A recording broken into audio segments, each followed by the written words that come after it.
Memang penting. Kayak saya hadir di sini, saya nggak pernah mikir uang dulu buat saya. Untuk BRI, saya nggak pernah mikir uang dulu. Kenapa Pak? Karena uang dulu udah nggak laku. Saya mikir uang sekarang. Masuk. Nggak masuk.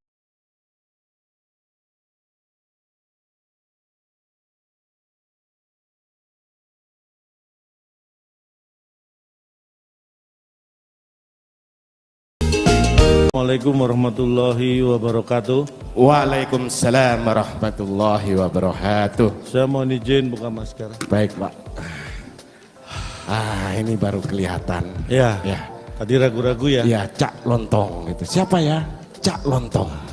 Kamu sering gitu juga ya? Saya nggak pakai karena saya nggak ada bedanya, saya tutup dan nggak pak. Maksudnya? Siapa ya? Dibuka? Siapa sih? Nah, jadi saya kurang pede. Berarti gitu. wajahmu itu harus dijelaskan dengan visi dan misi desa. Luar ya, ganteng sekali ya. Biar lebih jelas. Bapak keren banget hari ini.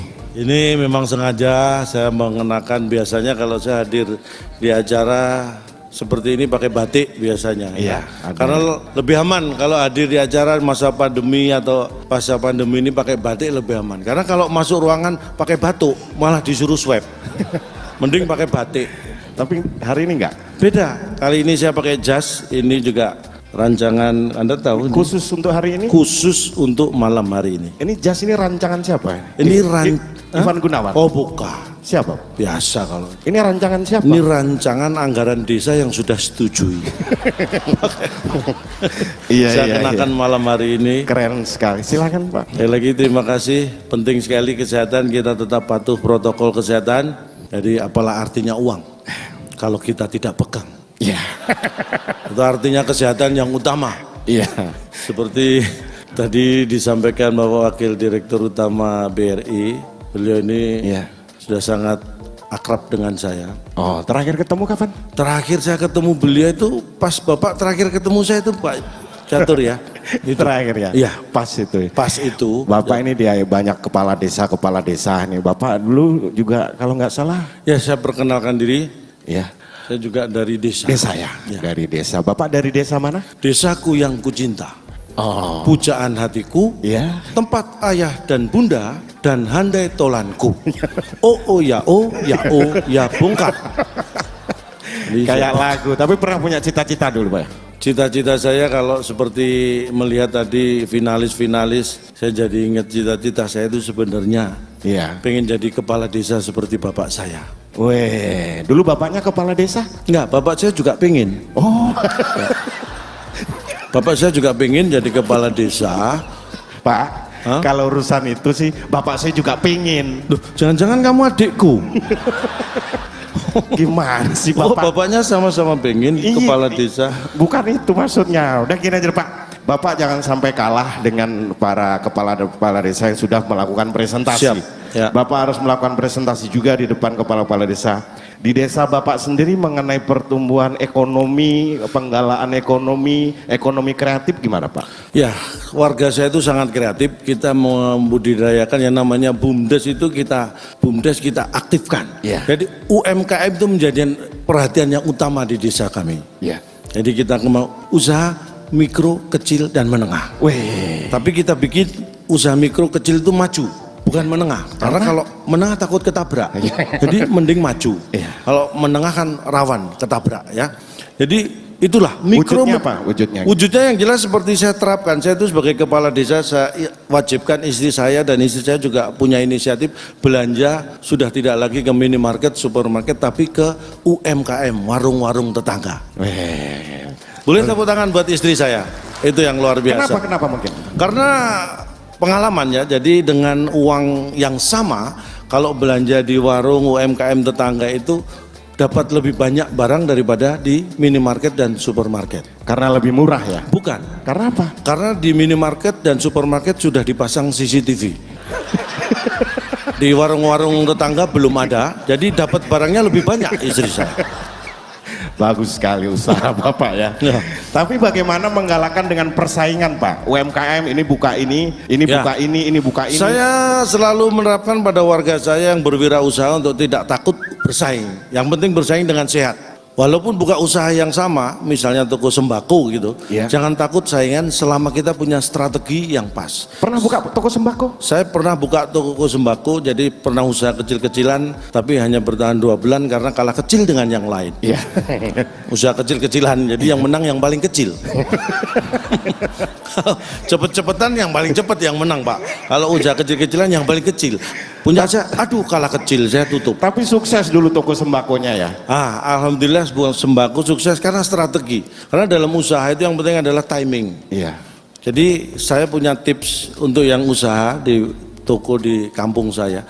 Itu saya kasih cara, saya tutup saat toko lain buka. Iya. Dan saya buka saat toko lain tutup. Weh, mengurangi. Jadi saya tutup saat toko lain buka, ini adalah untuk mengurangi pesaing, kompetitor. Jadi harus timingnya pas jam 10 pagi saya jalan-jalan, kalau ada toko lain buka saya tutup.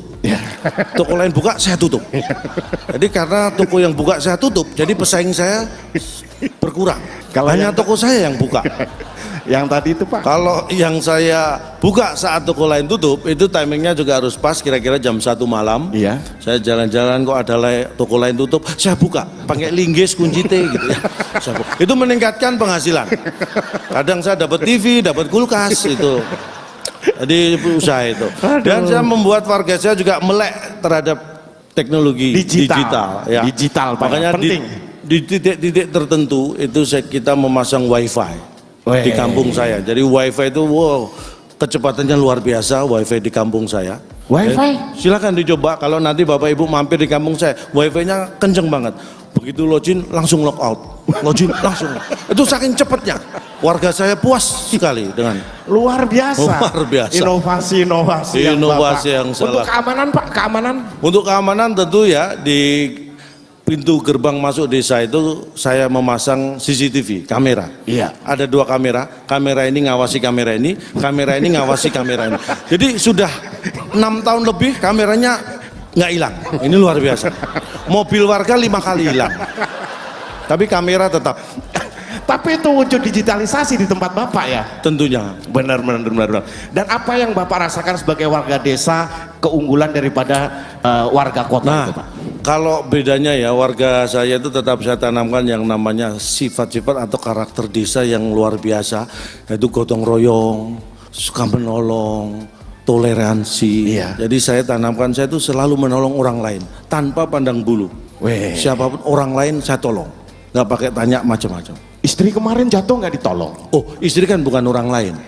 Istri adalah keluarga.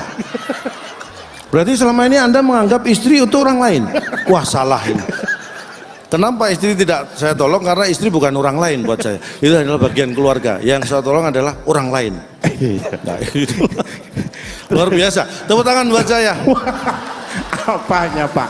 Nah, memang yang namanya digitalisasi Pak. Ya, balik lagi ke karakter tadi ya. Ya. Yang kita lakukan di desa saya itu yang namanya kerja bakti tetap saya pertahankan. Itu yang mulai hilang di kota Pak. Ya, karena ada hal-hal yang tidak bisa dilakukan di sembarang waktu. Ada di desa yang tidak bisa dilakukan di siang hari. Kegiatan di desa yang tidak bisa dilakukan di siang hari. Ada. Apa Pak? Ronda malam.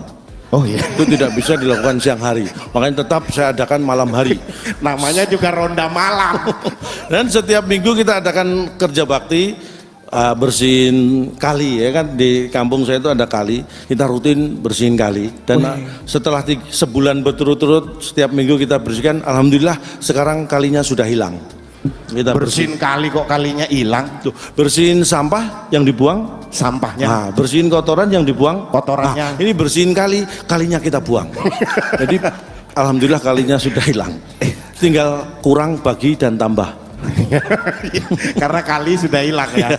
Balik lagi ke sesuai dengan tema bagaimana kita ya melakukan transformasi desa melalui sinergi inovasi dan digitalisasi. Luar biasa. Karena sekarang Pak apa-apa semuanya itu handphone. Apa-apa semuanya handphone. Nah, itulah Pak. Ini orang yang diperbudak teknologi. Ya, tapi penting, teknologi penting. Memang penting. Kayak saya hadir di sini, saya nggak pernah mikir uang dulu buat saya. Untuk BRI, saya nggak pernah mikir uang dulu. Kenapa Pak?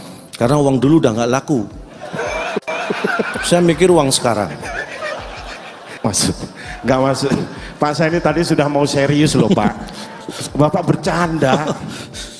Tapi benar, nggak serius, mikir uang. niat saya hadir di sini memang ibadah. Saya itu mencari pahala. Uang? Uang itu hanya syarat sah ibadah.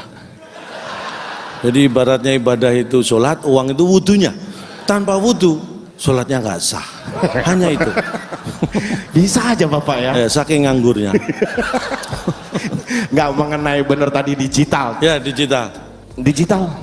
Saya memang, ini mohon maaf, saya sebagai kepala desa beda dengan warga biasa, beda kualitas, Pak. Apa contohnya? Anda bangun tidur, yang dicari pertama kali? Zaman sekarang bukan nyari, sudah menjadi kebiasaan bangun ngecek handphone, ngecek jualan online, ngecek Manusia, nyari handphone. manusia kualitas standar dan di bawah standar. Bangun tidur yang dicari handphone. Saya beda. Saya bangun tidur pertama kali yang saya cari adalah anak. Waduh, Karena handphone saya dibawa anak. sama saja. Oh beda, saya nyari anak, Anda nyari handphone. Saya nyari handphone buat nyari anak. Saya nyari anak ketemu handphone. Berarti anak nomor 2, Anda setelah handphone. Saya anak nomor 1, beda kualitas. Bapak hadir di sini juga karena digital ya? Saya hadir di sini karena digital. Jadi begitu Di antara telepon maksudnya di telepon, Hah? di Iya, email. saya dihubungi CEO ya. Masa? Pak, satu. Bukan. Katanya CEO. Acara ini pakai IO kan, Pak ya? Pakai. Ya IO-nya itu yang telepon saya.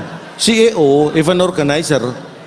Iya, Bukan iya. CEO BRI. Iya, iya, bukan. silakan Pak. Saya nggak mau ngomong sama Bapak dan Pak. Saya dihubungi, saya mikir, saya dilema nih. Antara saya terima atau saya ambil, ini saya bingung. Saya berhari-hari mempertimbangkan, akhirnya saya putuskan ini saya terima. Karena kalau tidak saya terima ini diambil orang. Jadi diterima ini. Ini mohon maaf, waktu saya masih ada atau tidak? Saya sebagai finalis ke-6 biasanya 2 menit jawaban saya, ini nggak ada waktu. Biasanya dibatasi. Bapak yakin akan diberi penghargaan, akan yakin? Saya yakin semua ini desa brilian ini luar biasa. Sekali lagi tepuk tangan buat desa-desa Indonesia yang sangat hebat. Selamat bagi nanti yang menang akan diberi hadiah tentunya ya. Tapi yang tidak menang atau yang mungkin belum bisa menang, tenang saja karena semua juga akan diberi. Diberi apa? Diberi tahu siapa yang menang. Jadi semua akan diberi. Tenang aja. Jadi Semuanya. karena waktu tidak banyak, Iya. kita berjumpa lagi di Desa Brilian tahun depan. Saya Ngasih ini DP dulu sudah Pak. saya DP Pak Catur, tolong diingatkan. Jangan Bapak ngomong. Jangan dong Pak. Enggak, tolong jangan dimasukkan nanti Pak Catur ya, dimasukkan agenda aja. Lebih jelas. Jadi mungkin ini yang bisa saya sampaikan, mudah-mudahan acara ini berjalan dengan baik dan lancar. Kalau ada kata-kata yang salah mohon dianggap benar. Iya. Karena tak ada gading yang tak retak. Jadi kami mohon maaf atas keretakan keluarga Gading dengan Gisel sehingga tak ada gading yang tak retak. Atas nama keluarga besar Gajah kami mohon maaf. Tidak bisa menghasilkan gading yang tak retak. Kalau ada sumur di ladang boleh kita menumpang mandi. Kalau ada umur panjang mudah-mudahan kami diundang BRI lagi. Amin. Selamat malam. Wassalamualaikum warahmatullahi wabarakatuh.